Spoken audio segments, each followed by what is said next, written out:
Apa jadinya kalau launching tim berubah jadi konser rock? Ketika Persebaya menyulap GBT jadi pesta akbar yang bikin iri satu liga. Di saat yang sama, pelatih Persib malah puji fasilitas di Thailand yang katanya lebih canggih dari stadion kita sendiri.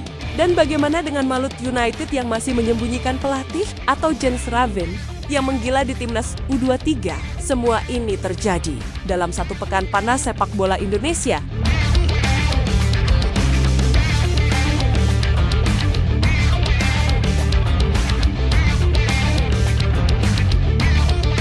Sabtu malam di Gelora Bung Tama jadi saksi ketika Persebaya bukan hanya memperkenalkan skuad, tapi menciptakan sejarah. Lampu LED memotong gelapnya langit Surabaya, kembang api menari di atas ribuan kepala bonek. Panggung bukan sekadar seremoni, ia adalah panggung teatrikal, tempat 27 pemain baru diperkenalkan. 8 diantaranya asing, 2 nama paling akhir mencuri seluruh sorotan. Mihailo Perovic, penyerang tajam, dan Randy Oskario, kiper tangguh, diperkenalkan dengan aura bintang. Lalu musik menggelegar, Roy Jaconia membakar semangat dengan Sing for Pride. Flare menyala, pertandingan pun digelar, Persebaya menang tipis atas PSS. Tapi euforianya jauh lebih besar dari sekadar skor. Apakah pesta semegah ini pertanda bajul ijo siap kembali ke singgasana?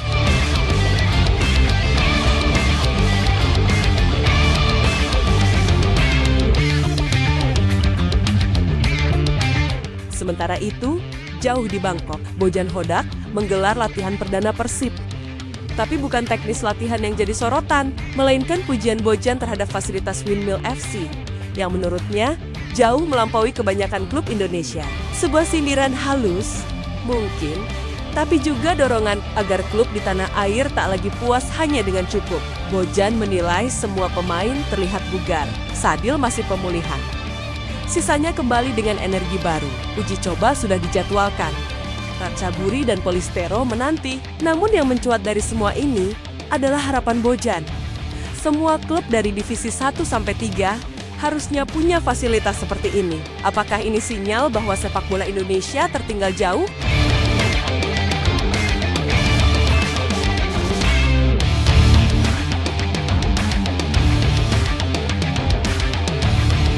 Di Yogyakarta, Malut United diam-diam menyiapkan kejutan. Launching tim dijadwalkan.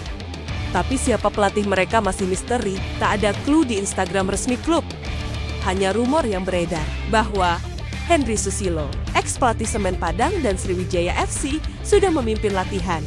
Tapi belum ada pengumuman resmi. Apa yang sebenarnya disembunyikan? Jika benar Henry jadi pelatih, maka Malut United telah memilih nahoda berpengalaman yang pernah loloskan Persiraja ke Liga 1. Namun sejarah juga mencatat, ia beberapa kali pindah klub dalam waktu singkat. Apakah Henry mampu menjaga konsistensi prestasi Malut United yang musim lalu finish ketiga? Atau justru ini awal dari pergeseran strategi total di klub timur itu?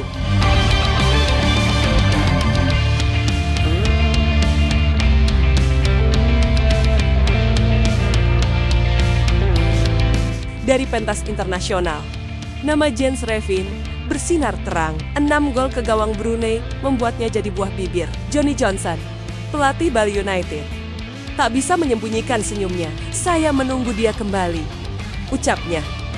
Jens kini bukan sekadar pemain muda, ia jadi simbol harapan baru. Tapi apakah Bali siap berubah demi memaksimalkan bakat Jens? Perubahan itu sudah mulai tampak. Umpan silang kini dikombinasikan dengan build up kaki ke kaki. Bali United perlahan meninggalkan pola Cugura dan mengikuti sentuhan Eropa dari Jansen. Jens dan Kopitovic, 2 striker tipe poacher, akan jadi pusat skema ini. Tapi apakah perubahan ini terlalu drastis untuk skuad yang belum sepenuhnya nyaman dengan sistem baru?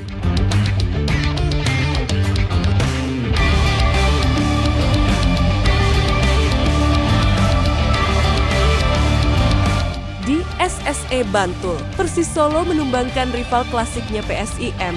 Skor 1-0 tak menggambarkan kerja keras yang dibutuhkan. Peter Deru mencatat segudang evaluasi, dari pressing yang masih lambat, adaptasi pemain baru, hingga kondisi lapangan yang memengaruhi intensitas permainan. Ini bukan hanya soal menang atau kalah, ini soal membentuk identitas baru. Peter menekankan soal tekanan tinggi dan penguasaan bola yang efisien. Tapi ia juga sadar, Semua itu butuh waktu.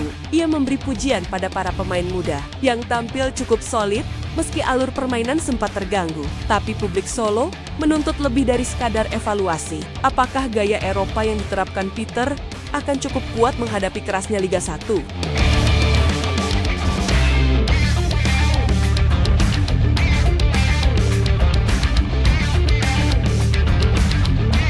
Satu pekan, 5 kisah dari pesta magis di GBT, fasilitas impian di Thailand, teka-teki Malut United, sensasi Jens Revin, hingga evaluasi keras Peter Deru, sepak bola Indonesia sedang bergerak.